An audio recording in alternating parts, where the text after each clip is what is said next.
잠깐 소개 말씀드리겠습니다. 윤상직 장관께서는 서울대학교 무역학 학사, 행정대학원, 위스콘신 대학교에서 법학 박사 받으셨고요. 행정고시를 합격한 이후에 중소기업청, 산업자원부, 지식경제부 주로 저희 기업들을 위해서 또 중소기업들을 위해서 많은 애정을 가지시고 지금까지 임하셨던 것 같습니다. 청와대 대통령실 지식경제비서관을 거쳐서 지식경제부 제1차관, 그래서 2013년 3월부터 현재 산업통상자원부 장관으로 임하고 계십니다. 앞으로 모시겠습니다. 큰 박수 부탁드리겠습니다.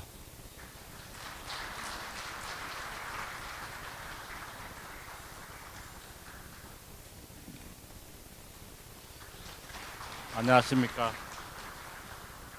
산업자원부 장관, 산업통상자원부 장관 윤상직입니다. 제가 출장 갔다 오고 나서 아직 시차가 적응이 채 안 됐는데 오늘 아침 7시에 강의를 해야 된다 그래서 아침에 4시 반에 깨다 보니까 아직도 좀 잠이 완전히 깨인 것 같지는 않습니다.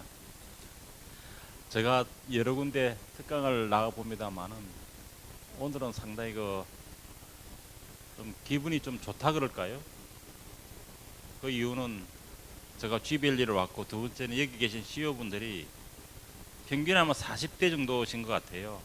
어느 모임에 가더라도 가장 젊은 그런 CEO 모임이 아닌가 이렇게 생각을 합니다. 특히 또 여기 GBL리에는 우리 또 대한민국도 수출 역사를 연 그런 또 이 지역이었고, 과거에 수출 전진 기지가 오늘날의 디지털 산업 단지의 또 천명으로서 이렇게 또 바뀌고 있는 모습, 정말 어떻게 보면 자랑스럽다는 생각을 많이 합니다. 저도 신혼생활 구로동에서 해가지고 이 바뀐 모습을 제가 한 20몇 년 전에부터 조금씩 보기 시작했는데 최근에 많이 바뀌었더라고요. 그 부분에 대해서 정말 감사의 말씀을 드리고, 여기 CEO분들이 많은 고생을 하셨다는 생각을 하고 있습니다. 제가 GBL리하고 관련해서 아마 무슨 일을 했는가 정책적으로 생각해 보니까 기억에 나는 것은 여러분 소프트웨어 산업진흥법 개정한 거 알고 계시나요? 여기 아마 관련이 많다고 그러더라고요. 우리 대기업의 SI 업체들 공공부문 쪽에 들어오지 못하도록 이렇게 했던 법을 제가 만들었고, 제가 차관 그만둘 무렵에 여기 GBL리의 소프트웨어 전문기업 협회에서 저한테 감사표를 주더라고요. 그래서 그때도 한번 GBL리 온 적이 있습니다. GBL리가 앞으로도 계속 발전해 나가시고, 또 여기 이 모임도 앞으로도 계속 발전해서 나가길 바랍니다. 여기 참석하시면 매년 매출이 20% 는다 그러니까 앞으로도 빠지지 말고 꼭 참석해 주시기 바랍니다. 우선 제가 말씀드리고 싶은 것은 제가 5월 5일부터 5월 10일까지 우리 박근혜 대통령님을 모시고 미국을 갔다 왔습니다. 그때 성과에 대해서 좀 말씀을 드리는 것이 좋겠다는 생각이 그 말씀을 좀 드리고 이후에 엔저 대책에 대해서 말씀을 드리도록 하겠습니다. 제가 미국 가서 경제 분야 행사로는 투자 MOU 서명식, 그 다음에 정상회담, 물론 당연히 경제 분야 들어가 있고요. 그 다음에 이제 우리 기업, 특히 이제 수행 경제인들과 조찬 간담회, 또 한미 경제계 회의, 라운드 테이블, 그 다음에 이제 같이 오찬도 하고 이렇게 했습니다. 여러 가지 경제 행사를 했는데, 첫 번째 느낀 것은 우리 박 대통령께서 미국을 첫 번째 공식 방문을 하시면서 미국 전체 경제계가 많은 공을 들였다. 성공적인 방문이 될 수 있도록. 물론 순방을 준비하는 우리 측에서도 많은 공을 들였지만 미국 쪽에서 더 많은 공을 들이지 않았는가 하는 생각을 들더라고요. 좀 여러 가지로 그 한미 간에 뭐 항상 양국 간에는 크든 작든 조그마한 이슈들이 있을 수밖에 없습니다. 그런 부분에 대해서 사전에 좀 적극적인 자세로 조율을 해줬고, 또 오전이라든가 이런 부분에 대해서도 많은 공을 들이고, 특히 우리 쪽에서 이번에 그 사절단에 보면은 우리나라를 대표하는 대기업의 회장이 다 가셨고, 또 미국에서도 그에 상응하는 만큼 미국의 대표적인 CEO들이 오셨다는 말씀을 드리고 싶습니다. 그 이야기는 한미 경제계가 같은 레벨에서 정말 서로 공을 들였다. 대통령의 그 방문이 성공적인 방문이 될 수 있도록. 그다음에 이제 그 결과 저희도 그 투자 유치를 한 3억 8천만 불 했습니다만은 몇 가지 의미 있는 그런 투자도 있었습니다. 보잉이 세계에서 그 보잉, 아이고, 우리 박영선 위원장님 오셨네요. 늦게 오신 거 축하해 드릴까요?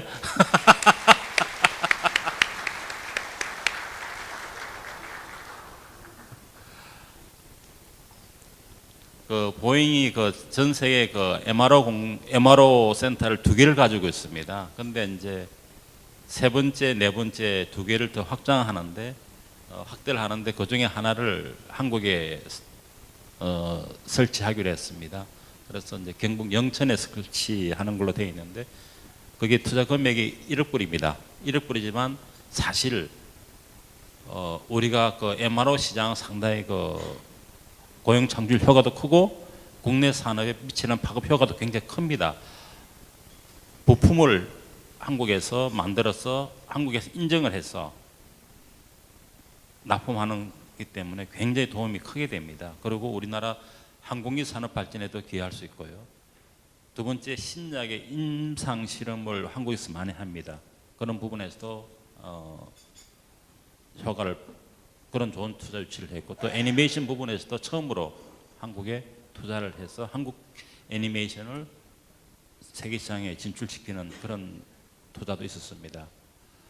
저는 최근에 그 과정에서 제가 느꼈던 것은 이겁니다.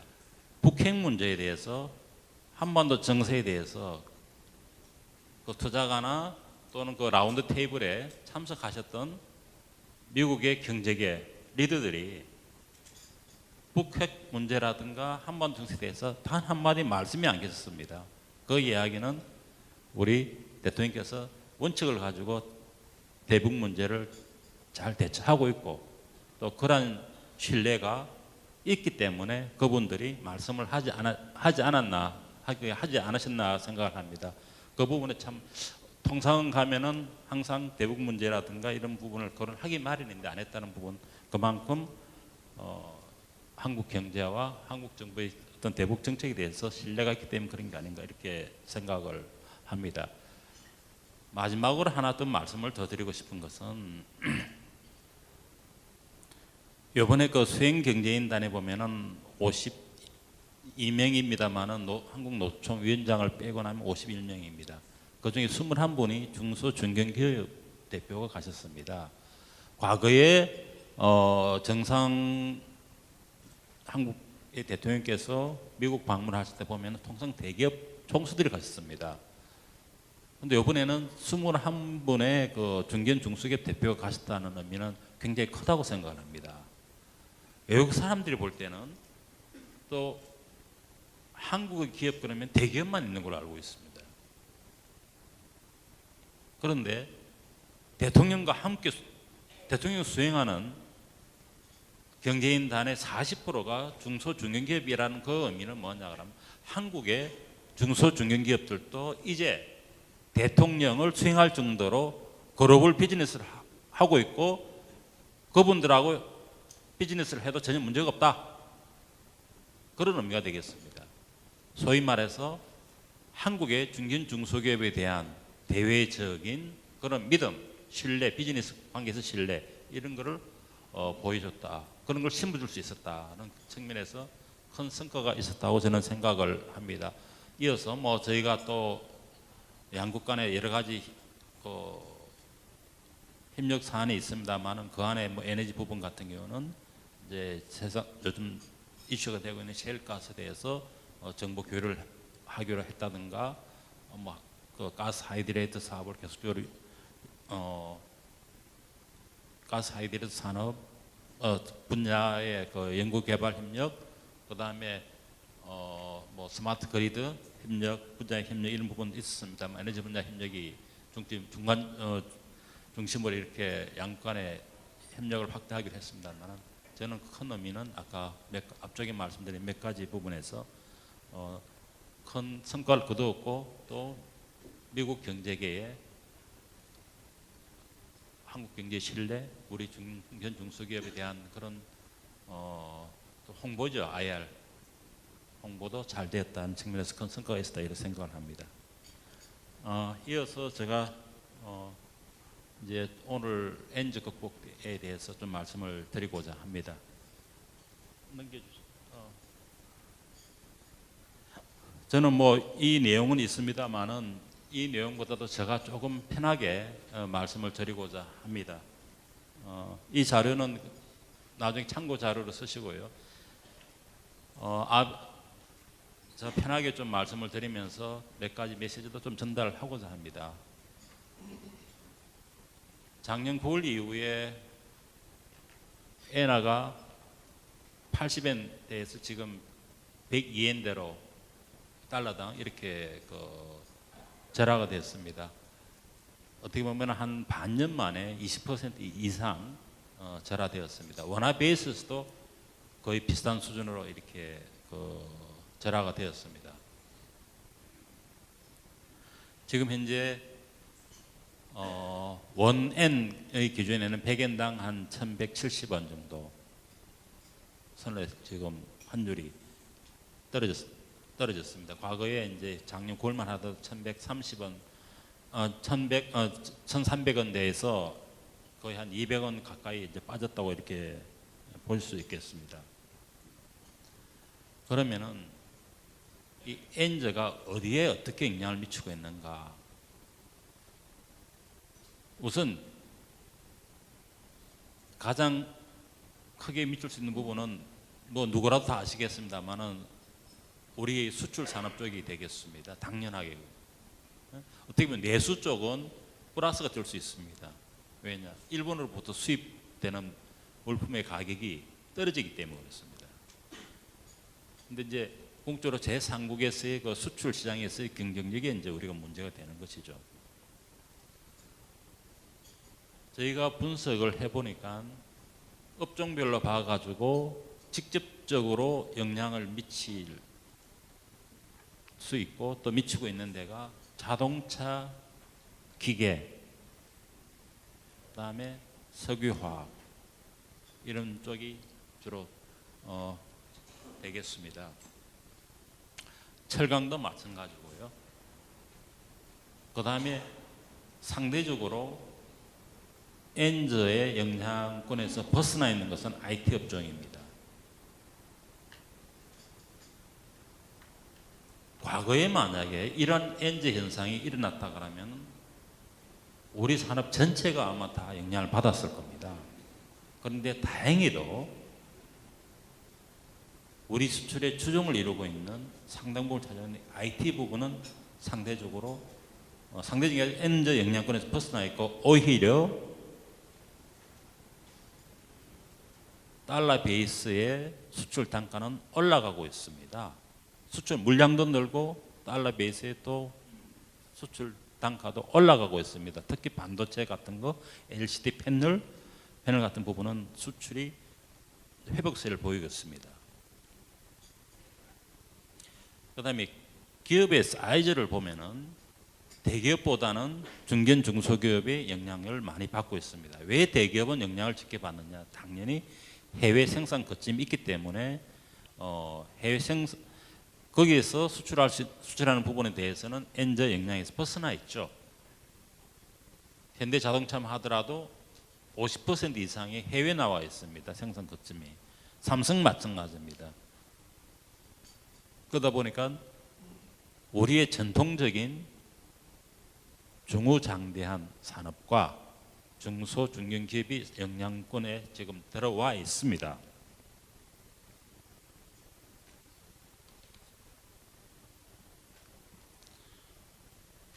이러한 그 측면에서 봤을 때 우선 정부가 해야 될 일은 뭐겠는가? 대기업보다는 중견 중소기업에 대한 지원이 먼저 필요하죠. 저희가 그래서 준비를 했던 것이 5월 이렇게 수출기업, 중소 중견기업에 대해서 우선적으로 정책을 마련했습니다. 그것이 5월 1일 날 무역투자진흥회의에서 여러분들 아시겠습니다만은 총 무역금융을 11조 1천억 원을 중견 중소기업에 지원하고자 했습니다. 여기에는 정부의 오늘 추경도 500억 해서 무역보험기금을 했습니다만은 사실은 은행권에서 3천억 정도 출연을 해가지고 확실하게 더 지원을 하자고 이렇게 결정을 했고 내주에 그게 이제 출연을 마지막 다 마무리를 할 겁니다. 그 다음에 중소해 그나마도 괜찮은 게 금융 부분이 지원되면 괜찮은 게 또 해외 건설 플랜트 부분 되겠습니다. 그 다음에 조선도 지금 굉장히 어렵지만 조금 더 이제 끝이 보이지 않는가 생각해서 그까지 조선 기자재 선박금융을 지원한다면은 한 1년 정도 남짓 지나면은 이제는 선박도 시향이 괜찮아질 것이다. 그렇게 해서 이쪽 부분 지원하자 해서 세 가지 분야 무역보험, 그다음에 플랜트 수주 금융, 그다음에 선박에 대한 그 조선 기자재 포함해서 11조 1천억 원을 지원하기로 했습니다.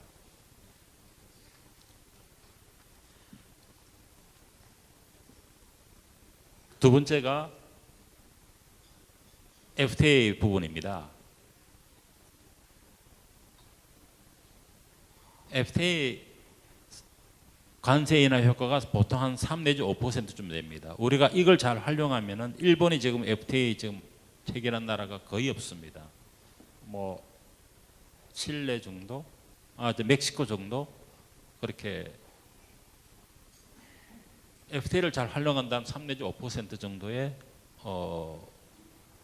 가격 경쟁력을 가질 수가 있습니다. 이 부분에서 좀 더 확실하게 하자 해가지고 원산지 부분을 저희가 집중적으로 지원을 하려고 하고 있습니다. 원산지 부분의 어려운 부분이 뭐냐 그러면은 각 FTA마다 원산지 규정이 조금씩 다릅니다. 다르다 보니까 업체 입장에서는 원산지를 관리하는데 어떻게 해야 되는지 부분도 모를 뿐 아니라 또 거기 필요한 인력도 부족한 부분이 있습니다. 여러 가지 애로사항이 많습니다. 그래서 저희가 전문 인력을 확보를 해서 업체가 전화를 걸면은 1대1로 저희가 현장에 가서 맞춤형 지원을 해드리겠다. 그 사업을 더 확대하려고 하고 있고, 두 번째는 결과적으로 이 모든 것이 사람이 수작업으로는 할 수는 없습니다. 그리고 각종 서류들이 표준화된 서식으로 이렇게 전달이 되어야 됩니다. 그런 부분에서 저희가 모델을 개발해서 계속적으로 보급을 해야 되겠다. 좀 더 나아가서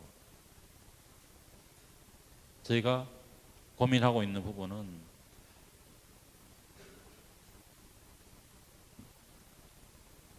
어떤 경우에도 우리도 사실 이게 FTA라는 게 앞으로 이제 한미 FTA, 뭐 한EU FTA, 한아시안 FTA 있지만 앞으로 이제 지역에 이제 지역 경제 통합체, 요즘 여러분들 뭐 TPP라는 거 들어보셨을 거고 RCEP이라는 거 들어보셨을 거고 다양한 이제 지역 통합체가 나올 겁니다. 그만큼 앞으로 양자 간의 FTA든 지역 통합을 위한 FTA든 FTA는 이제는 여러분들이 일을 하시는 비즈니스 활동에서 꼭 하나의 상수로 고려를 해야 될 부분입니다. 그래서 정부의 차원에서도 아예 그냥 그 전화번호를 하나를 따가지고 세 자리든 네 자리든 119 같은 그런 걸 해서 전화를 하시면은 바로 기업들 지원이 가능하고 또 맞춤형 컨설팅이 가능한 그런 형태로 가야 되겠다 생각을 하고 지금 준비를 하고 있습니다. 어쨌든 FTA라는 것은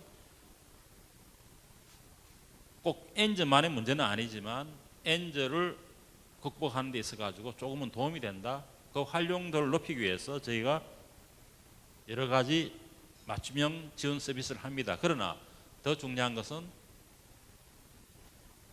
이 부분에 대해서 앞으로 FTA는 여러분들께서 경영을 하시면서 상수로 생각하시고 계속적으로 이번에 전문 인력이라든가 또 활용하는 법을 익히셔야 된다는 이런 부분이 되겠습니다. 그 다음에 좀 저희가 연결해서 생각해 볼 게 이제 FTA 활용이라든가 앞으로 또 비즈니스라는 것은 과거에 우리가 어류를 팔고 신발을 팔고 할 때는 보따리 장소가 가능했을 겁니다. 보따리라는 표현을 조금 써서 미안합니다만 우리 80년대 그렇게 했습니다. 셀즈맨이라는 것은 큰 백에다가 샘플을 넣고 전 세계 각지로 가셨잖아요. 돌아다녔는데 지금은 그런 건 아닌 것 같습니다. 그 이야기는 우리 제품들이 보다 첨단화되고 고부가치화되고 또 그러다 보니까 많은 설명이 필요하잖아요. 제품을 소개를 제대로 해야 된단 말이죠. 물론 이 창업을 하신 분은 제품을 잘 아시겠지만 또 영어가 딸릴 수가 있고 또 비즈니스가 커지다 보면은 여러 또 직원들 쓰다 보면은 그 직원이 내 마음 같지 않을 수 있단 말입니다. 그 다음에 FTA는 이제 비즈니스 상수로 이제 들어와 있고 그러다 보면은 수출 활동에 있어 가지고 잘못하면 과거보다도 비용이 많이 들 수가 있고 또 한 가지는 전문성이 더 요구되는데 불구하고 회사 차원에서는 그 전문성을 확보하기에는 너무 많은 시간과 비용이 들 수가 있고 또 인력이 필요할 수 있습니다. 그런 부분들을 저희가 좀 대신해야 되는 뭔가 필요하겠다. 과거에 종합상사라는 것은 자기네 계열사고 좀 하면서 금융을 일으키는 창구 역할을 했습니다만 그런 의미에서의 종합상사가 아니라 우리가 창업기업이나 중소기업들이 복잡 다양해지는 다원화되어가는 그런 우리 무역 환경에서 보다 효율적으로 비용을 줄이면서 또 시간도 세이브하면서 할 수 있는 게 무엇일까 해서 저희가 생각했던 것이 전문 상사 제도입니다. 전문 상사 제도를 도입을 해서 전문적으로 우리 중소 중견 기업들의 수출을 도와줄 수 있는 걸 해야 되겠다 해서 지금 대무역법을 개정을 해서 이 제도를 넣으려고 이렇게 생각을 하고 있습니다. 아무래도 코트라가 지금까지 지원을 해왔습니다만은 코트라는 자기 사업을 하는 건 아니잖아요. 코트라의 개개인이 보면은 이제 전문 상사 제도가 도입되면은 전문 상사도 자기 사업을 한다는 측면에서 중소기업들, 중견기업들 수출에 큰 도움이 되지 않을까 이렇게 생각을 하고 있습니다. 다음 제가 말씀드리고 싶은 것은 오늘의 산업혁신운동 3.0이 되겠습니다. 제가 앞에 말씀을 드렸습니다. 엔저의 영향권에 지금 들어가고 있는 업종이 자동차, 기계, 철강, 석유화학. 사실 철강과 석유화학은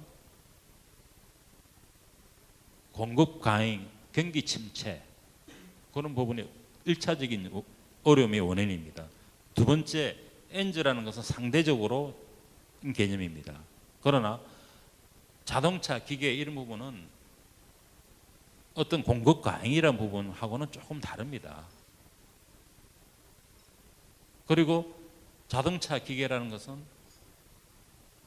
수직 계열화 또는 1차 밴드, 2차 밴드, 3차 밴드까지 해서 생태계가 굉장히 스플라이 체인이 굉장히 길죠. 그만큼 우회 생산이 된다는 의미고 관련된 업체들이 많다는 의미가 되겠습니다. 어떻게 보면은 우리 IT 업종보다도 더 뿌리가 많고 넓고 깊은 게 기계 자동차 산업입니다. 디지털화된 IT 산업은 어떻게 보면은 협력업체 생태계가 그렇게 복잡하거나 서로 엉켜 있거나 그렇지는 않습니다. 거기 디지털이기 때문에 그렇습니다. 저희 기억나시는지 모르겠습니다만은 우리 경제가 지난 한 5년만 하더라도 두 번의 위기를 극복을 했습니다. 2008년도, 2007년, 28년도에 왔던 리만 브라더스 사건 사태 이후에 전 세계적인 경기 위기 속에서 한국만 독야청청 위기를 가장 먼저 빨리 극복했습니다. 그 이후에 또 유럽발 재정위기 속에서도 한국 경제는 굳건히 버텨왔습니다. 그런데 이제 세 번째 위기라고 볼 수 있습니다. 최근 5년 동안에 보면은 저는 부분을 엔주로 인해서 우리 경제가 위기 상황에 왔다라고는 생각하지 않습니다. 왜냐? 과거에 우리가 100엔당 1,000원의 그런 게 있었습니다. 어떻게 보면 그건 더 낮은 때도 있었습니다. 지금은 1,170원입니다. 지금의 엔주로 인해서 우리 경제가 치명적인 타격을 받았다 그렇게는 생각하지 않습니다. 그러나 위기의식은 가져야 된다고 생각을 합니다.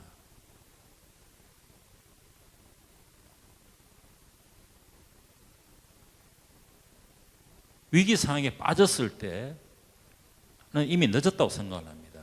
위기의식을 가져야 된다고 생각합니다. 그런데 과연 그런가? 과거 두 번의 세계적인 경기 위기를 우리가 남보다 빨리 또 쉽게 극복했다 그래서 그것이 우리 경제는 어떠한 얼음이 오더라도 그냥 문제없는 거 아닌가라는 그런 자만감이라면 곤란하다는 이야기입니다.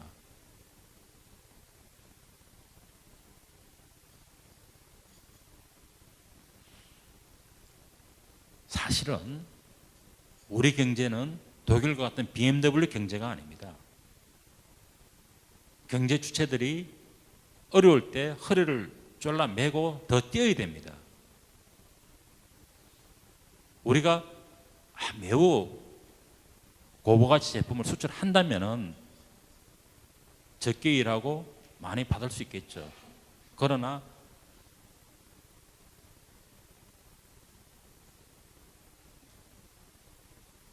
우리 자동차 산업 몇 위라고 생각하십니까? 세계 5위입니다. 그것도 6위에서 겨우 올라온 5위입니다. 현대자동차, 기아자동차가 결코 BMW는 아닙니다.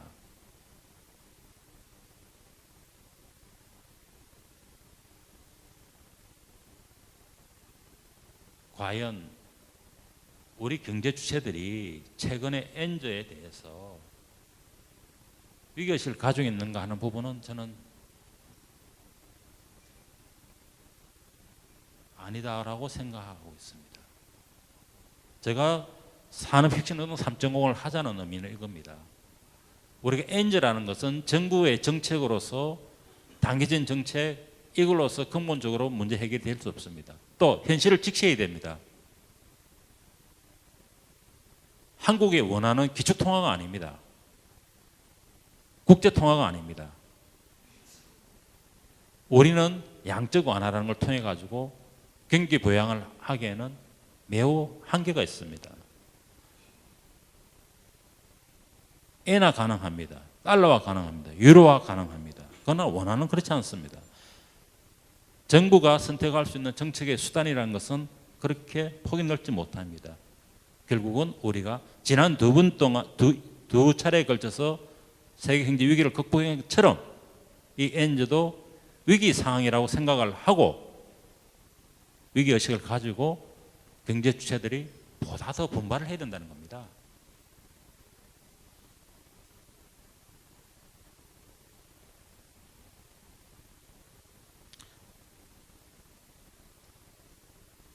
어떻게 보면은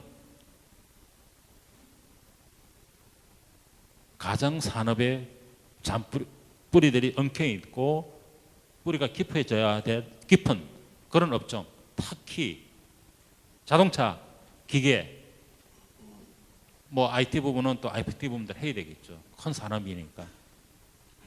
이런 부분에서 우리가 위기의식을 가지고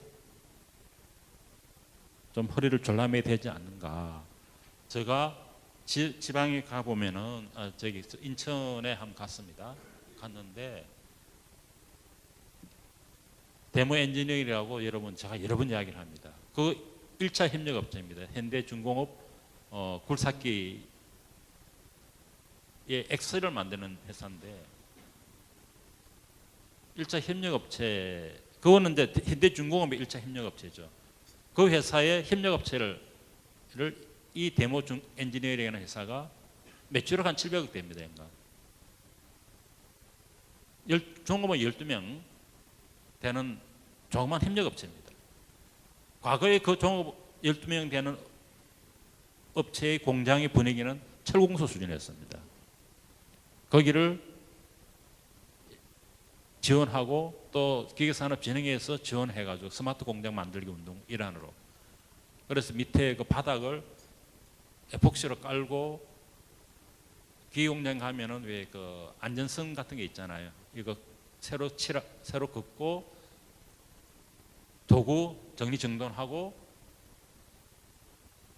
쓸데없는 거 치우고 화장실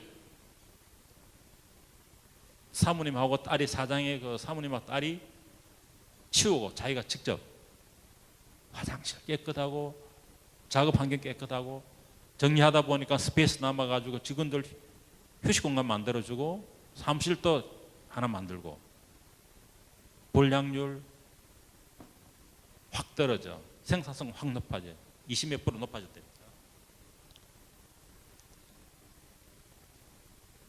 그 회사가 그 조그만 협력업체 12명 협력업체의 매출이 기계업체가 매년 매출이 20% 늘기가 굉장히 어렵습니다. 기계업체는 디지털 쪽이 아니기 때문에 성장을 하고 있습니다. 우리가 엔저를 극복하기 위해서는 일본의 엔고 때 마른 수건 짠다고 했습니다. 우리의 생산 현장은 마른 수건 수준이 아니라 젖은 수건 수준입니다. 짜면은 됩니다.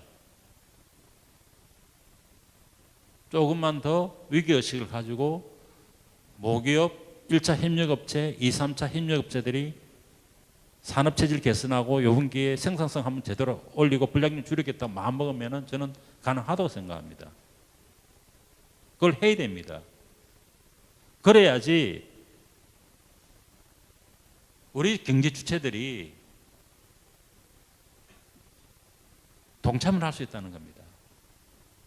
노조는 노조대로, 기업주는 기업주대로, 정부는 정부대로, 정치권 정치권대로 따라가면 어떡하겠습니까? 이 엔저란 산업체질 바꾸는 게 기업 경영장만 해서 되는 거 아니잖아요. 경제 주체들이 다 같이 해야 될 일이거든요. 저는 이 작지만은도 산업혁신운동을 전개해서 우리가 젖은 수건을 짤 수 있다 그러면은 일본도 했는데 왜 우리가 못하겠습니까?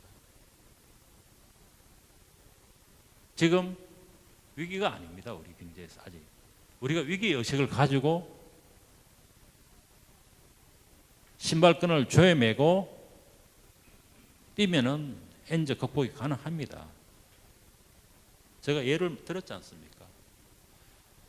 생산성 20, 30% 올린다 그러면은 엔저 극복할 수 있습니다. 그럼 결국 그것이 우리 산업 체질을 보다 더 단단하게 만드는 것이고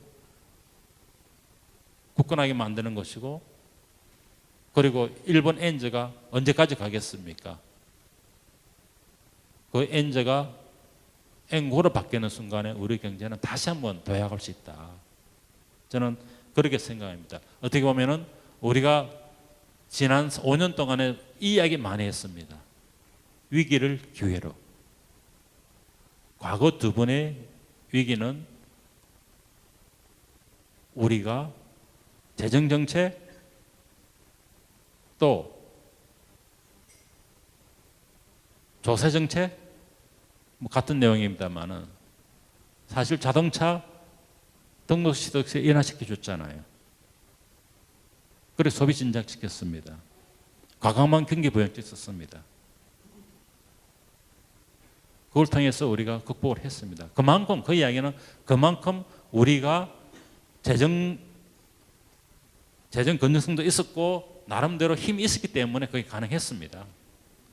그러나 한 번, 두 번, 세 번, 세 번째는 이제는 정부도 겨우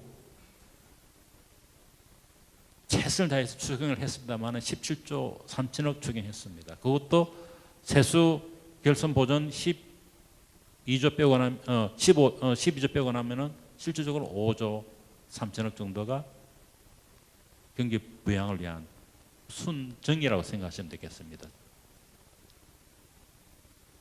그렇게 밖에 지금 못하고 있다는 거예요. 그렇기 때문에 저는 이 산업혁신운동을 통해서 우리 경제 주체들이 다시 한번 위기의식을 가지고 졸라매고 해야 되겠다. 지금 우리가 지금 현대 자동차가 사실은 주말 특근 안 하지 않습니까? 그로 인한 생산 차질이 2조라 그럽니다. 10주 동안 2조의 생산 차질을 했습니다. 정부가 정말 고심 끝에 내놓은 추경의 순정 규모가 17조 중에서 5조 3천억입니다. 10주 현대자동차 한 회사가 10주 만에 2조를 갖다가 까먹은 셈입니다. 정부는 추경한다 그러고 한쪽에서는 뭐 노노 갈등이라고 일부에서는 이야기를 합니다만 저는 그렇게 어쨌든 노노 갈등이라고 뭐 이야기하고 싶지는 않습니다. 어쨌든 간에 결과적으로 10주 동안은 주말 특근 못했고 생산 차질 2조입니다. 그런 부분에서 우리가 어떻게 될 것인가, 좀 더 한 발짝씩 위기 상황이기 때문에 위기의식을 가지고 조금 국가 경제를 보면서 자기가 원하는 것만을 얻을 게 아니라 원하는 자기 몫을 더 원할 게 아니라 자기 몸만큼 더 할 수 있는 그런 뭐 희생이라 그러면 희생까지는 아니라고 생각합니다만 그런 정신이 필요하지 않을까 이렇게 생각을 합니다. 그런 측면에서 저는 산업혁신운동이 꼭 필요하다고 생각하고 앞으로 이 부분은 우리 경제 주체가 산업 체질을 강화하는 하나의 조그만 계기가 되기를 추진한 조그만 계기가 돼야 되겠다는 측면에서 저희가 추진하려 하고 있고 지금 산업 대한상공회의소를 중심으로 해서 이 출발하기 위한 산업혁신운동을 전개하기 위한 그런 준비 작업을 하고 있고 뭐 이번 달 말에는 내달 초에는 본격적으로 범산업운동으로서 추진하고자 합니다. 어떻게 보면은 이것이 엄청난 투자를 하거나 그렇지는 않습니다. 그러나 우리가 엔즈라는 그런 어떻게 보면은 위기적 상황 속에서 우리가 길을 찾는, 길을 모색해 보는 산업 체질을 강화하는 그런 기회가 될 거라고 저는 생각을 합니다. 이와 관련해서 또 한 가지 더 말씀드리고 싶은 것은 통상임금 부분입니다. 저는 미국의 그 대통령 모시고 순방했을 때 GM 회장이 통상임금 이야기했습니다. 물론 한편으로 들으면은 엄살이 아니냐라는 이야기를 할 수도 있겠습니다. 그러나 저는 그렇게 생각하지는 않았습니다. 얼마나 급했으면은 대통령 앞에 그 이야기를 꺼냈을까? 여기 계시는 CEO분들도 다 같은 생각이 아닐까 생각을 합니다. 이 부분 지금 전기 상여금 문제가 되고 있습니다만은 이것이 통상임금에 포함됐을 때는 과거에 우리 임단협을 했을 때의 그런 거 관행하고는 이제 당연히 임단협에 했을 때 그런 관행이라는 것은 통상임금에 전기상여금 포함되지 않는다는 그런 전제 하에서 임단협이 이루어졌던 거라고요. 이것이 이제 다시 통상임금에 전기상여금이 들어온다 그러면 근본적으로 바뀌어야 됩니다. 근데 바뀌어야 되는데 빨리 단기간 내에 바뀌어진다 그러면은 뭐 걱정할 필요가 없겠죠.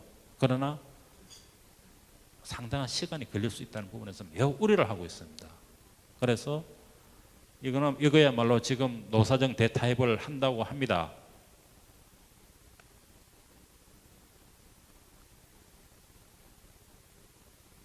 빠른 시간 내에 결론이 좀 났으면 좋겠고 또 결론이 길게 뭐 쉬운 과제는 이슈는 아니기 때문에 결론이 길 것 같으면 나올 때가 상당히 긴 시간이 필요하다 그러면 뭔가 중간적인 그런 대책이 나와야 될 거라 생각합니다. 지금 제가 만나는 기업인들 다 말씀하시는 게 통상임금 거론하십니다. 이 부분에 대해서 산업부 장관 입장에서 저는 빨리 신속하게 결론이 나야 되겠지만 이것이 올해 결론이 나오는데 한 오랜 시간이 걸린다면은 우리가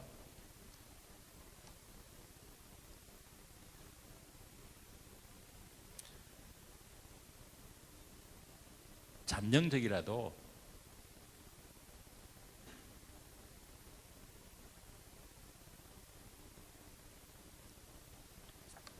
전기 상여금 부분만은 일단은 좀 통상임금에서 일단은 노사 관행을 존중해서 좀 뺐으면 좋겠다. 현재로서는 그런 생각을 하고 있습니다. 그리고 나서 우리가 전체적으로 임금 체계를 다시 한 번 더 나도 보는 시간을 가져야 되겠다. 왜냐하면 이게 우리나라 임금체계 굉장히 복잡합니다. 이게 한꺼번에 해결할 수가 없습니다. 그렇기 때문에 우리가 어느 시간을 두고 이 부분은 노사 간의 임단협을 해결할 부분도 많이 있기 때문에 하더라도 지금 당장 보면은 굉장히 많은 우리 어떻게 보면 지금같이 엔저와 같은 어려운 상황에서 이 문제까지 불거진다 그러면은 과연 우리가 통상임금 갈등으로 인한 또 그 부담 이 부분을 우리가 극복할 수 있을까라는 부분에서 저는 상당히 많은 걱정을 하고 있습니다. 그래서 빠른 시간 내에 결론이 났으면 좋겠지만 그렇지 않다면은 잠정적인 조치를 취하고 노사정 대타협을 시간을 가지고 갔으면 좋겠다는 생각을 저는 하고 있습니다. 이것이 계속적으로 해결이 되지 않으면서 생산 현장에서 계속 갈등 요인으로 작용된다 그러면은 엔저 극복하는데 상당히 어려움을 줄 것이다. 또 노사 생산 현장에도 많은 어려움을 초래할 것이다 라고 생각을 하고 있습니다. 그 다음에 제가 하나 말씀드리고 싶은 것은 투자 활성화방 안 넘어가고요. 저는 경제 민주화에 대해서 여러 가지 이야기가 있습니다만은 저는 두 가지를 지금 항상 이야기를 하고자 합니다. 우리 사회가 제값주는 우리 그 기업 내부 거래 거래가 제값주는 거래로 좀 갔으면 좋겠다. 최근에 갑을 문화 하는 이야기가 나오고 또 갑이 잘못했을 때 아주 이제 질타를 많이 하고 있죠. 이거는 제값을 줘야 된다는 것은 제가 무조건 값을 잘 쳐주라는 이야기는 아닙니다. 공정한 시장 경제 질서. 입찰했으면은 낙찰가대로 주라는 겁니다. 낙찰이 됐는데 또 다시 재경부서에서 5% 더 깎아라. 힘의 논리에서 작용되는 것은 시장 경제가 아니라는 이야기입니다. 공정한 시장 경제 원칙. 입찰했으면 입찰한 대로 또 수익하면 수익한 대로 원가 분석해서 해주라는 이야기입니다. 그런데 그렇지 않고 힘의 논리가 작용된다고 하면 그건 아니다. 이번에 몇 개 업체들이 했던 게 그게 공정 거래가 아니잖아요. 힘의 논리가 작용됐잖아요. 그런 부분에서 제값주라는 의미는 무조건 화하게 쳐주라는 것이 아니고 공정한 시장 경제, 투명한 시장 경제, 예측 가능한 시장 경제 질서 위에서 거래했으면 좋겠다는 게 또 그런 거래 관행이 정착되어야 되겠다는 생각을 하고 있습니다. 그래서 저희가 지금 실태 조사를 하고 있고 그 결과를 저희가 어떻게 하면 가장 효과적으로 이러한 거래 관행을 없애는 데 도움이 될까 하는 그런 측면에서 활용을 하고자 하고 있습니다. 두 번째 말씀을 드리고 싶은 것은 전속적인 거래 관행입니다. 이게 뭐냐 그러면은 결과적으로 제값을 주는 거래 관행이 정착 안 되는 거와 전속적인 거래 관행하고가 같이 맞물려 있습니다. 기업이 크려고 하면은 또 중소기업들이 크려고 그러면은 시장이 넓어져야 됩니다. 물론 대기업들도 처음에는 시장을 납품처를 제공하는 측면에서 도움이 됩니다. 그러나 또 기업이 커진 만큼 더 크려고 그러면은 전속적인 거래 관행에서 벗어나서 자기 마음대로 비즈니스를 할 수 있도록 해줘야 됩니다. 그런데 우리나라는 갑을 문화 또는 힘의 논리에 따라서 너는 내 울타리 안에만 있어라. 그럼 말 안 들으면 안 돼. 이건 아니라는 이야기입니다. 여기 아마 많은 그런 경험을 하셨을 겁니다. 그런 부분에서 이거는 우리 중소기업이 커서 중견기업을 하고 전 세계 시장으로 나가는 글로벌 전문기업이 되기 위해서는 이런 두 가지 관행은 꼭 필요하다. 특히 제값 주는 것은 저는 이렇게 생각합니다. 기업이 아무리 정부 지원을 하더라도 그것은 빚입니다. 정부가 돈을 주거나 투자를 하지 않는 이상은 금융은 빚입니다. 빚이 많은 기업, 빚이 많은 가게, 빚이 많은 경제가 잘 굴러갈 수가 없습니다. 언젠가는 꼬라지게 되어 있습니다. 그렇기 때문에 제값을 주고받는다는 것은 빚이 아닌 자금이 경제 우리 산업계에서 순환된다는 의미를 가지고 있습니다. 그래야지 투자를 더 할 수 있습니다. 또 R&D 더 할 수 있고 그래야지 우리 경제가 발전할 수 있고 살이 찔 수 있다고 이렇게 생각을 합니다. 그래서 저는 앞으로 5년 동안 이러한 분야의 두 가지 기업 생태계 측면에서는 제값 주고받기, 그 다음에 전속거래 관행을 좀 완화, 물론 필요할 겁니다. 하는 부분이 있지만 완화 개선하겠다는 두 가지 측면에서 노력을 할 것이고, 그 다음에 아까 엔지와 관련해서 좀 저는 말씀드리고 싶은 것은 우리 경제 주체들이 지금 현재 위기 상황은 아니라고 생각합니다. 그러나 위기로 갈 수 있기 때문에 더 가기 전에 위기의식을 가지고 경제 주체들이 좀 신발끈 조아매고 해보자. 지금의 상황은 경제 주체들 상황은 상당히 우려스러운 부분이 많다는 겁니다.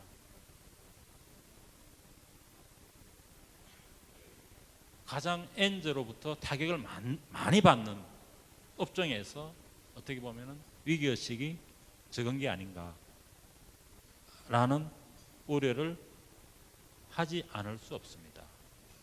그 부분에서 좀 같이 위기의식을 가지고 또 그 위기의식이 우리 산업계 전반에 퍼지고 그 위기의식을 바탕으로 해서 산업체질을 강화하는 쪽으로 가야 되겠다. 그런 측면에서 제가 산업혁신운동 3.0을 앞으로 추진하겠다. 앞으로가 아니고 당장 이제 준비를 지금 제가 장관 취임한 이후에 계속 준비를 해왔습니다. 그렇게 해서 이번 달 말이나 다음 달 초에는 본격적으로 본격적인 산업운동으로 이렇게 추진하고자 합니다. 제가 시간을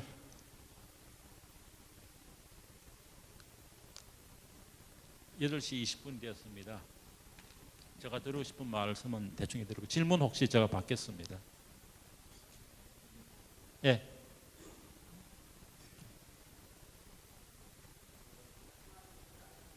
예. 마이크 좀.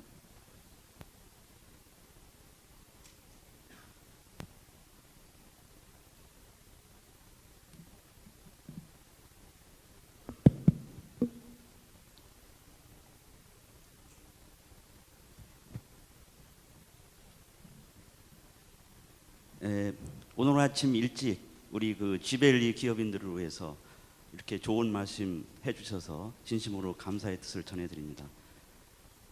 산업에 있어서 그리고 기업에 있어서 투자 분야 또 M&A 분야 매우 중요하다고 생각을 합니다.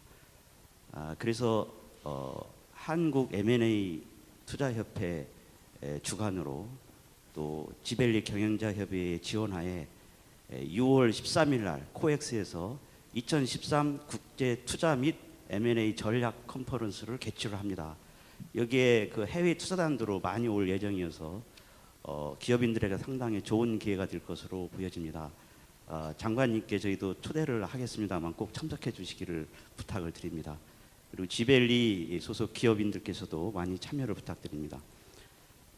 기업의 그 성장 발전을 위해서는 그동안 뭐 3M 전략, 3S 전략 많이 나왔습니다만은 투자 분야, 또 M&A 분야, 주식 분야 이 세 가지 파트가 상당히 중요한 역할을 할 수 있으리라고 봅니다. 특히 그 주식 분야는 상장 기업에 있어서는 주식 가치 극대화 쪽으로 또 장위 기업에 있어서는 주식 가치 극대화와 주식 상장 다시 말해서 IPO 분야에 매우 큰 비중을 차지하고 있는데요. 사실 이 주식 분야, M&A 분야, 투자 분야가 겉으로 보기에는 각각 떨어져 있는 것 같습니다만은 속궁합이 매우 강력한 이 불가분의 관계에 있습니다. 예를 들어서 장위 기업이 주식 상장을 하려고 하는데 매우 어려운 상황이다. 주식 상장하기에 좀 힘든 상황일 때 M&A를 통해서 주식 상장을 할 수 있습니다. 또 투자자는 장위 기업에 투자를 하고 싶어도 회수 기능 때문에 주식 상장만을 위해서 해야 하는데 그게 이루어지지 않습니다. 그래서 M&A를 통해서 회수 기능을 통해서 또 투자를 활성화시킬 수 있습니다. 저는 그래서 이 세 가지 분야를 스마이 전략이라고 제가 이름을 붙였습니다. 스탁 분야의 S, M&A의 MA, 인베스트먼트의 I, 스마이 전략입니다. 그런데 지금까지 정부 정책적으로 제가 살펴보면 M&A 분야 또 주식 상장 또는 주식 가치 극대화 분야 또 투자 분야가 각각 따로 떨어져 있는 정책만을 펴왔습니다. 그것도 그러면 제대로 펴왔느냐? 좀 많이 부족한 점이 컸습니다. 그러나 사실은 따로따로 필 정책들이 아니고 함께 통합적으로 시너지 창출의 정책이 필요하다고 봅니다. 우리가 그 땅을 용정을 파고 지하수를 끌어들일 때 겉에서 보면 세 가지 용정에서 다른 물이 나오는 것 같습니다만은 밑에 지하수는 같은 물을 퍼내는 겁니다. 이 투자와 M&A 주식 상장은 사실은 같은 성격으로 엄청난 시너지가 나왔음에도 불구하고 따로따로의 전략으로 좀 표류하는 그런 그 경향이 보이고 있는데 그래서 제가 그 장관님께 이 세 가지를 통합적으로 묶어서 정말로 시너지 낼 수 있는 인베스트먼트는 파이낸싱 기능이 있을 거고요. 주식 분야는 또 다른 질문을 투자와 조금 압축해 주시기 바랍니다. 예. 그래서 이 세 가지를 통합적으로 밝힐 수 있는 필수 있는 정부 부처나 또 기능을 가진 기관을 만들어서 기업의 효율성제하고 또 사업 활성화를 위해서 편안할 수 있는 의향은 없으신지 묻고 싶습니다. 감사합니다. 뭐 답변을 드리면은 조만간에 저희가 선순환 창업 생태계 조성을 위한 대책들이 나올 거면 거기에 보면 M&A라든가 IPO라든가 이런 부분을 전반적으로 다 검토를 해서 정부가 정책을 발표를 할 겁니다. 좀 기다려 보시면은 파격적인 안을 저희가 준비를 하고 있고 또 그 결과가 조만간 발표된다는 말씀을 드리고 싶습니다. 결국은 그 우리가 벤처기업 육성을 위해서는 가장 필요한 결국은 투자했던 분들이 어떻게 하면은 그 투자금을 회수할 수 있느냐 그 부분이 아니겠습니까? 그런 부분에서 M&A를 포함해서 IPO까지 다 같이 이번 한 패키지로 대책을 만들고 있다는 거 그 말씀을 드리겠습니다. 예. 그 분야가 통합 관계로 이루어지는 정책이었으면 참 좋겠습니다. 뭐 이번에 다 들어 있는 걸로 알고 있습니다. 예. 네, 다음 질문 이어가겠습니다. 저 아마 질문하실 분들이 많을 것 같으니까 조금 압축해서 부탁 말씀드리겠습니다. 예, 뒤쪽. 네, 좋은 말씀 잘 들었습니다. 장관님 바쁘시니까 저는 현실적인 거 한 가지 좀 질문드리겠습니다. 그 공정한 거래 질서 확립을 위해서 제값주는 거래 관행을 말씀하셨는데 그 이 부분에 대해서 정부가 좀 직접적으로 앞장서실 생각은 없으신지 한번 한 가지 여쭙고 싶습니다. 그 소프트웨어 분야에 종사하고 있는데 그 메인테넌스 비용 현실화 문제는 오래전부터 여러 번 거론되던 문제인데 그 뭐 외국 소프트웨어 같은 경우에는 그 메인테넌스 비용이 국산하고 현저히 다른 게 현실입니다. 그 제가 그 주는 거래 질서 부분에 대해서 그럼 정부가 먼저 제가 앞장서서 이번을 예. 현실화하실 생각은 예, 없으신지? 그것 제가 말씀드리겠습니다. 그거 제가 그 차관 시절에 했던 이야기, 했던 일이라고 생각합니다. 과거에 AS하고 메인테넌스하고 구분 안 됐죠. 안 돼가지고 사실은 AS인지 메인테넌스인지 구분 안 되고 그냥 무상으로 하도록 또 발주처에서 요구를 했고 그래서 저희가 제도적으로 두 개를 분리시켰습니다. AS하고 메인테넌스를 분리시켰고 그다음에 메인테넌스 부분에서 지금 저희가 외국에 한 15% 정도 되는 걸로 알고 있습니다만 지금 아마 한 7% 정도는 하도록 이렇게 저희가 유도를 하고 있습니다. 다만 이제 저희가 소프트웨어 부분에서 특히 SI 부분에서 어려운 부분은 이겁니다. 그동안에 제값주는 환경을 만들기 위해서 대기업들 제가 받고 주는 환경을 만들기 위해서 대기업 시장 참여도 제한을 했고 여러 가지 제도를 하는 과정에서 공급부는 특히 예산과 연결되어 있습니다. 그러다 보니까 한꺼번에 다 하지 못하고 점진적으로 지금 하고 있는데 많은 제도상의 개선을 했고 이제는 적어도 AS 부분과 메인테넌스 부분 구분되어 있고 메인테넌스 부분은 한 7% 정도 주는 걸로 되어 있을 겁니다. 앞으로 그 부분은 계속 끌어올리도록 이렇게 하겠습니다. 지금 업무는 미래부로 가 있기 때문에 제가 그 부분은 계속적으로 이야기를 하겠습니다. 두 번째 말씀드리고 싶은 것은 안 그래도 그 낙찰가도 지금 옛날에는 굉장히 낮았지 않습니까? 낙찰가도 좀 끌어올리는 부분들을 저희가 정책적으로는 준비를 하고 있다가 지금 미래부로 넘어갔습니다. 그 부분도 저희가 같이 고민을 하도록 하겠습니다. 그 부분 잘 알고 있습니다. 다만 이것이 예산을 수반되는 거기 때문에 한꺼번에 원하는 수준만큼 올리지는 못한다는 거. 그러나 방향 가고 있다는 말씀을 드리고 싶습니다. 네. 네, 감사합니다. 저 쪽에 좀 아까 장관님께서 말씀하신 거에 대한 보충 제가 설명입니다. 현장에서 늘 느끼는 건데 입찰을 받습니다.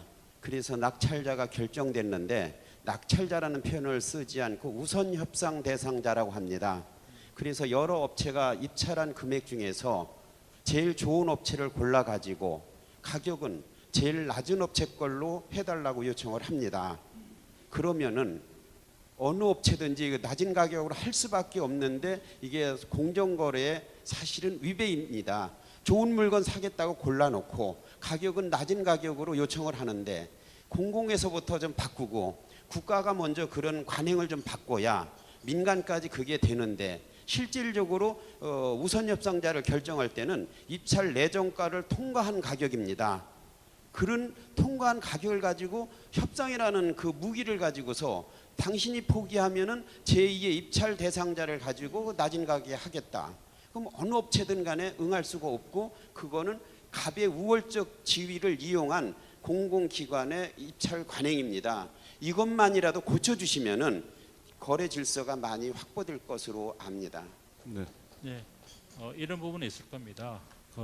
다를 저희가 예를 들자면 대규모 어떤 플랜트라든가 토목공사라든가 그런 부분에 들여다볼 일이 있을 것이고요. 그다음에 그는 이제 원천 관계에 들여다볼 일이 있다고 저는 생각을 합니다. 제가 지금 말씀드리고 싶은 부분은 협력업체의 관계입니다. 협력업체. 부당하게 예측 가능하지 않게 우선 협상 대상자라는 게 그것이 제도상으로 분명히 최저가 낙찰이라 하지만은 또 구체적으로 들어가서 그 업체가 과연 추가적으로 이 프로젝트를 수행할 만한 능력이 있고 뭐 이런 거 다 들여다봐야 될 부분 또 있을 겁니다. 그러나 그런 제도적으로 있는 부분은 그거는 당연히 그거는 우선 협상 대상자라는 자체가 필요한 부분이고요. 그렇지 않고 이 낙찰 가격으로 준다 해놓고 나서 다시 안 하는 부분들, 소위 말해서 예측이 가능하지 않도록 만드는 부분은 저희가 문제있다 보는 겁니다. 그 부분에 대해서도 당연히 공정거래법이 위반될 수 있는 사항이라면 당연히 그건 해서는 안 되는 관행이라고 생각합니다. 예, 그 부분은 좀 이해를 해줄 필요가 있습니다. 저희가 어떤 입찰 공고를 했을 때 우선 협상 대상자라고 나와서 하는 부분은 내가 우선 협상 대상자구나, 낙찰자는 아니구나 라고 했을 때는 거기에 따른 입찰 전략을 만들어야 될 것이고, 근데 그것이 아니고 당연히 공개 경쟁 입찰을 해가지고 했는데 다시 또 단가를 인하를 요구한다는 거, 그거는 문제가 있다는 거죠. 그건 반증 가능이 아니라고 생각합니다. 그건 예측 가능하지도 않고 그런 부분에 대해서 말씀드리는 거고, 최소한 그런 부분은 해결해야 되겠다. 물론 당연히 공공 부분도 제도상으로 허용되지 않는 범위를 벗어나서 갑을 관계에서 한다는 면은 그거는 당연히 개선해야 될 사항이라고 생각합니다. 네. 또 네. 그럼 마지막 질문으로 한 분만 모시겠습니다. 예, 장관님 이렇게 네. 바쁜 시간 내주셔서 감사하고요. 저는 저도 소프트웨어 관련 회사에 종사를 하고 있고요. 저는 오늘 주제에 새 정부 창조 경제를 위한 산업통상자원부의 이제 뭐 정책 이렇게 해서 창조 경제에 대한 시그널을 장관님께서 좀 이렇게 우리 이 중소기업 기업인들에게 주실까 하고 이렇게 기대를 많이 갖고 왔는데 저희 소프트웨어 업계로만은 이렇게 국한해서 제가 좀 말씀을 드릴 수 있는 것도 있는데, 이 소프트웨어 업계는 근 한 10년 동안 어떤 도전이라든지 벤처라든지 이런 어떤 창조라든지 이런 단어들이 상실된 지가 상당히 오래가 됐습니다. 흔한 예로 이 IT 서비스업이나 SI 회사라고 하는 이 회사들이 전국에 한 6,300개 정도가 되는데, 그 가운데에서 이 어떤 솔루션이라든지 자기 어떤 회사의 브랜드라든지 그런 어떤 제품을 가지고 사업을 하려고 하는 기업들은 거의 지금 전무후무한 상태고요. 거의 뭐 창조 경제, 벤처 경제 이런 저기가 아니고 그냥 보신 안정적으로 안전하게 오래가는 어떤 위주로 지금 이렇게 이미 고착화가 돼 있습니다. 근데 이거를 저는 현 정부가 들어서면서 창조 경제라고 하는 슬로건을 이렇게 내걸어서 굉장히 기대를 크게 걸었었습니다. 근데 지금 출발하고 나서 지금 상당 기간 한 3개월 정도 지났는데 이게 현장에서 느껴지는 이 부분은 거의 없고요. 그리고 어떤 창조 경제를 한다고 하는데 구체적으로 뭘 하겠다라고 하는지 저는 모르겠어요. 이게 이제 산업통상자원부도 있고 이렇게 다 있지만은 그러한 어떤 실질적인 어떤 부분에 대해서 예를 들자면은 소프트웨어 쪽으로 본다라고 하면 지금 전부 다 그냥 단순 용역으로 다 일들을 하고 있거든요. 그냥 갑을 병 전까지 오는 그런 그냥 내림시계 용역당 가루에서 그냥 내려오는, 그러다 보니까는 이 기업에서는 어떤 뭐 인재 개발을 하고 R&D를 하고 할 수 있는 그런 조건도 환경도 이루어지지도 않고, 그러다 보니까는 그냥 안정적으로 그냥 돈 받아서 직원들 월급 주고 그냥 살아남을 수 있는 그런 체제로밖에 가지 못하고 있습니다. 네. 그렇다고 하면, 예, 죄송합니다. 그렇다고 하면 그런 이 창조적으로 회사를 경영하고 운영할 수 있는 그러한 세제 지원부터 해서 실질적인 부분들이 이루어져야지 기업들이 거기다 투자를 할 텐데, 지금의 이런 이 산업 구조라든지 경제 구조 프레임을 갖다가 바꾸지 않는 상태에서 뭐 그냥 슬로건만 창조 경제라고 하는 것들은 저는 별 의미가 없다고 생각하거든요. 그래서 그거에 대한 좀 중소기업, 특히 중소기업들한테 줄 수 있는 창조 경제를 위한 구체적인 방안들이 뭔지 좀 듣고 싶습니다. 오늘 제가 말씀드린 주제는 이제 엔저가 중심되기 때문에 제가 상대적으로 창조 경제라는 그런 부분은 언급을 직접적으로 하지는 않았습니다. 그러나 제가 창조 경제라는 말을 안 썼지만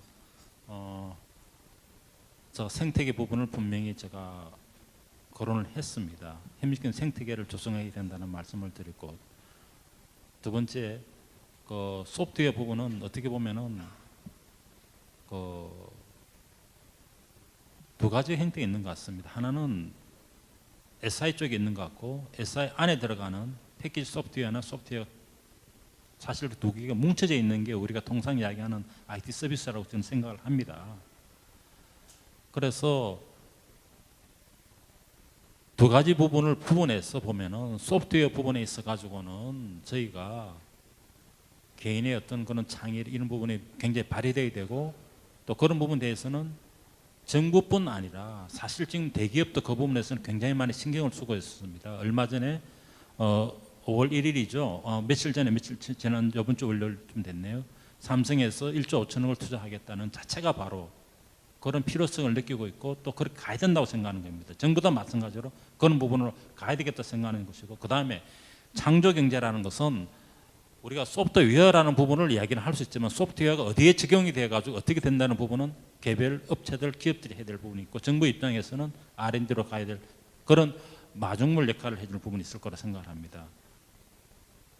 마중물 역할을 해서 저희가 산업부 입장에서는 우리가 기존의 제조업에 그런 소프트웨어가 적용되는 부분이 많습니다. 인베디드 소프트웨어 부분. 그런 걸 계속 할 것이고요. 또 그런 부분에서 또 하나의 전문성을 가지고 그런 부분의 소프트웨어를 개발해서 시장에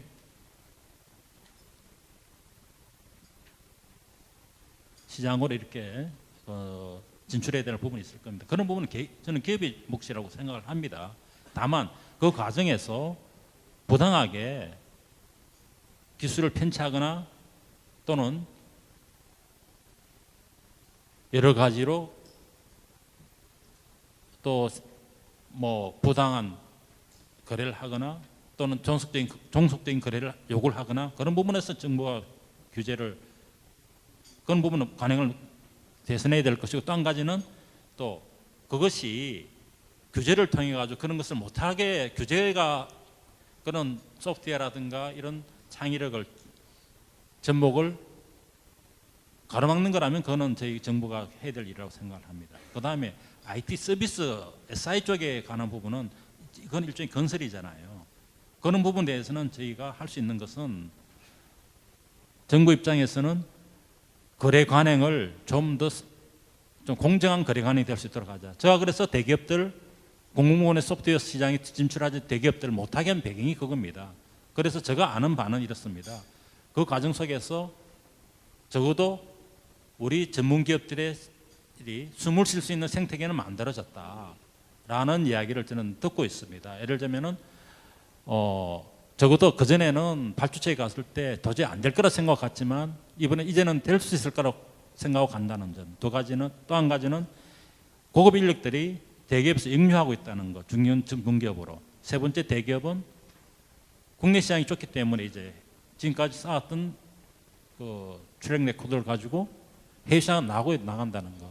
어떻게 보면 건전한 생태계가 복원되고 있다는 부분은 제가 더 듣고 있습니다. 다만 창조 경제라는, 이제 제가 마무리를 지으면 창조 경제라는 것이 여기 계시는 또 소프트웨어 하시는 업체들이 누워서 기다리는 모습은 아니다는 겁니다. 창의력이라는 말을 분명히 저희는 생각해야 된다고 생각합니다. 기업 입장에서는 창의력을 발휘해서 뭔가를 개발해야 될 것이고, 정부는 그 창의력이 시장에 쉽게 진입을 할 수 있고, 또 창의력이 시장에서 사업하는데 걸림돌이 된다 그러면 그 부분은 과감하게 규제 개선을 통해서, 규제완을 통해서 해결해야 된다는 그런 의미가 아닌가 이렇게 생각을 합니다. 저희가 가끔은 업계 간담회를 하다 보면은 어디까지가 정부의 역할이고 어디까지가 기업이 해야 될 분야인지를 조금 애매한 부분이 없지 않아 있습니다. 저희가 이야기를 듣다 보면은, 그러나 각자 정부도 노력을 해야 되겠고 기업도 거의 못지않게 피나는 노력을 같이 해야 된다고 저는 생각을 합니다. 그것이 바로 거기 바탕이 되어야지 창의력이 구현되는 그런 창조 경제가 되지 않을까 생각합니다. 매우 선문답 같은 이야기를 서로 나눴습니다만은 그만큼 창조 경제라는 것이 딱 그 수학 하나 더하기 하나는 2 이런 식으로 되지 않는다는 부분도 같이 말씀드리고 싶습니다.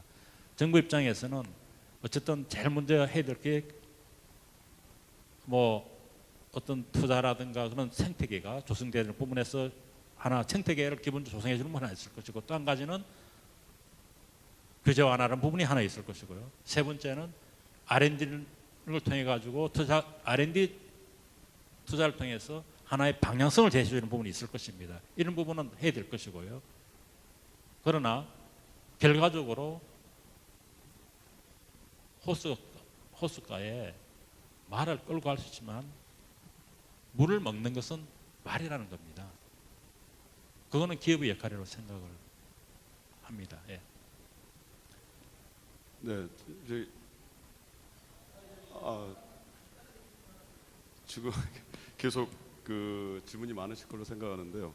처음에 양해를 구했다시피 지금 그 일정 관계로 먼저 제가 좀 그 준비된 내용이 있기 때문에 저기 질문 사항들에 대해서는 우리가 쭉 해왔던 것처럼 이렇게 주시면 장관님께 전해드려서 꼭 피드백 드릴 수 있도록 이렇게 좀 두 분께 양해 말씀을 좀 드리겠습니다. 이해해 주십사 말씀드리고요. 일단 뭐 말씀 중에 산업혁신운동 3.0이라든가 경제민주화라든가 이런 문제들이 아마 전체적으로 좀 정부에서 크게 고민하고 있는 큰 틀이라고 생각하고, 그 안에는 역시 주역은 저희이고 뭐 그런 부분에 큰 애정을 가지고 계속 지원해 주시고 좋은 계획을 가지시라고 생각합니다. 아마 신정부에서도 아마 좋은 계획을 이제 구체화시키는 데는 조금 시간이 더 걸릴 것 같고요. 좀 귀한 시간 쪼개서 또 저희 같이 함께 해주신 우리 윤상 장관께 다시 한번 큰 박수로 인사드립니다. 혹시 저한테 질문을 못하신 내용에 대해서는 서면으로 자료를 질문해 주시면 저희가 답변해 드리도록 하겠습니다. 네네, 늘 저희가 앞으로도 계속 좀 이 GBLE가 발전해서 창조 경제의 아주 핵심적인 그런 거점 지역이 되기를 저는 기원드립니다. 정부도 최선을 다하도록 하겠습니다. 네, 감사합니다. 감사합니다. 네. 사실 저희도 늘 질문들이 많아서 질문들을 모아서 다시 이제 드리고 하신 분들한테는 좀 피드백을 좀 할 수 있게끔 하고 있습니다. 저기 시간이 좀 많이 바쁘게 흘러가고 있습니다만 우리 박영선 의원 오셨는데 잠깐 일어서서 인사만 목례해 주시기 바랍니다. 큰 박수 부탁드리겠습니다. 감사합니다. 제가 좀 시간을 당기다 보니까 맞춰서 오셨는데 같이 인사를 못 드렸습니다. 자, 마무리 인사로 우리 이영재 회장 나오셔서 인사 부탁드립니다.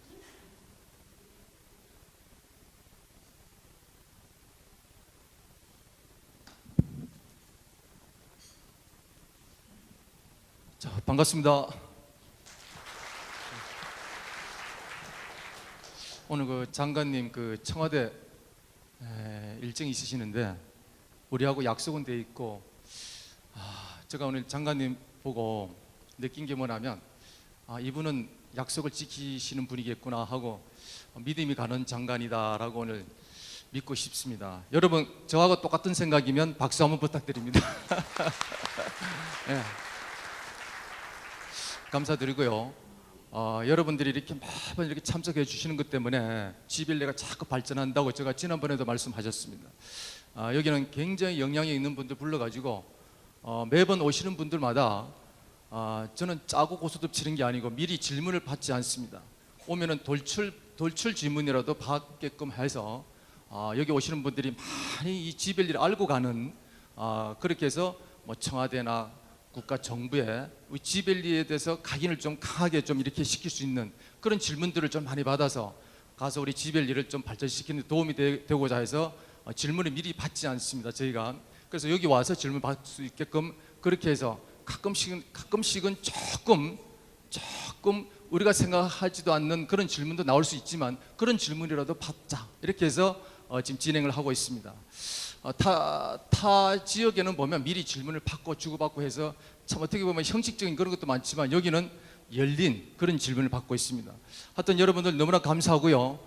다음 달에도 훌륭하신 분 모셔가지고 이 지역의 발전에 도움되는 그러한 강의를 들을 수 있도록 포럼이 될 수 있도록 추진하겠습니다. 참석하신 모든 분들 진심으로 감사드리고 다음에 만나뵙기를 바라면서 마치겠습니다. 감사합니다. 네, 이상으로 제20회 지벨리 CEO 포럼을 마치도록 하고요. 이어서 바로 기념 촬영을 갖도록 하겠습니다.